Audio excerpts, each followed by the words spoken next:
zaman en iyisi o. Everybody went.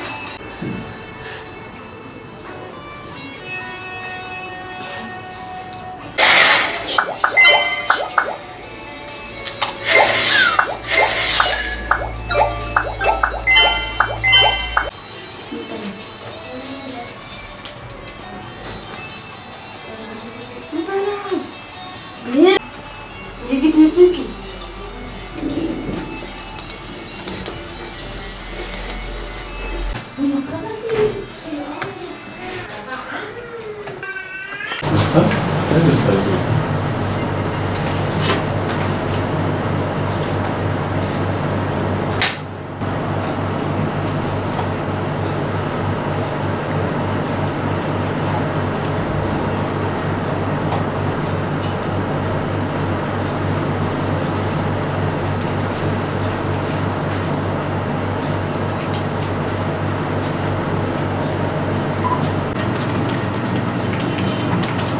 Tamam, mesela ben bugün belki gelemeyebilirim, yarın gelip alacağım.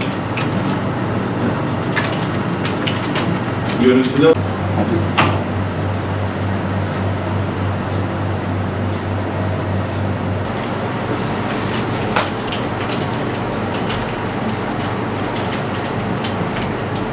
Çocuklara yönelik artı 18 yaş düzenlemesi, sosyal medyaya gelen yaş düzenlemesi oldukça faydalı bir yasa tasarısı olmakla beraber çok da gerçekçi değil. Yani şundan dolayı şimdi ilk önce işin sıkıntılarından, problemlerinden ve zaruriyetinden bahsedelim.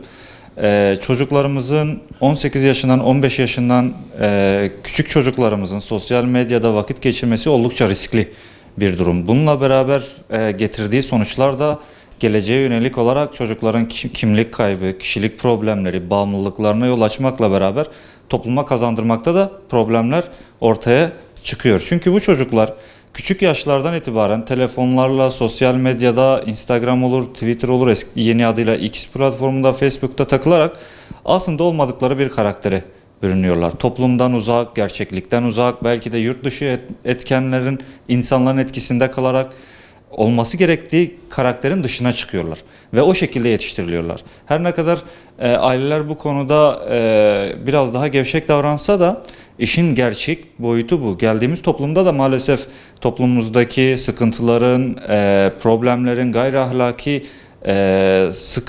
ahlaki durumların en büyük sebebi de sosyal medyanın iyi bir şekilde, düzgün bir şekilde kullanılmaması ve erken yaşta kullanılmaya başlanmasıdır.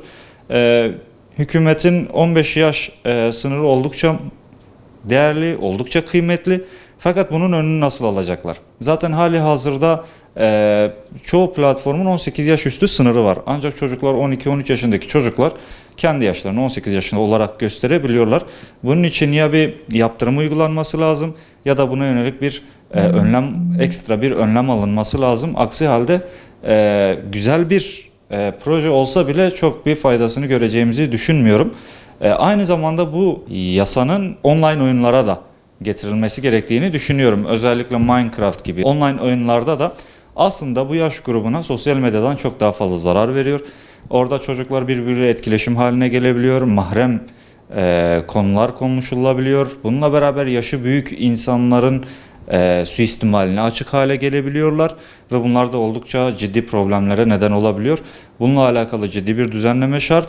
Aksi halde çocuklarımızın pedofili insanların ellerine düşmesine engel olamayız. Onların suistimal edilmesine engel olamayız. Karakterini tam olarak istediğimiz gibi yetiştiremeyiz.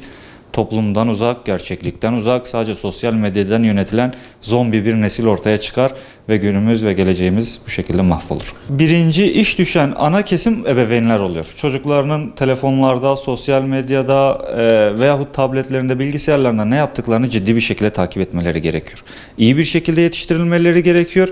Ve teknoloji eğitiminin de düzgün bir şekilde artık günümüz hayatında teknoloji eğitiminin de ciddi bir şekilde yer aldığını bilmeleri gerekiyor. Telefonun nasıl kullanılması gerektiği, insanlarla nasıl online şekilde sohbet ve ortamda bulunmaları gerektiği, bunun üzerine ciddi bir şekilde yetiştirilmeleri gerekiyor ve denetim mekanizması altında olması lazım.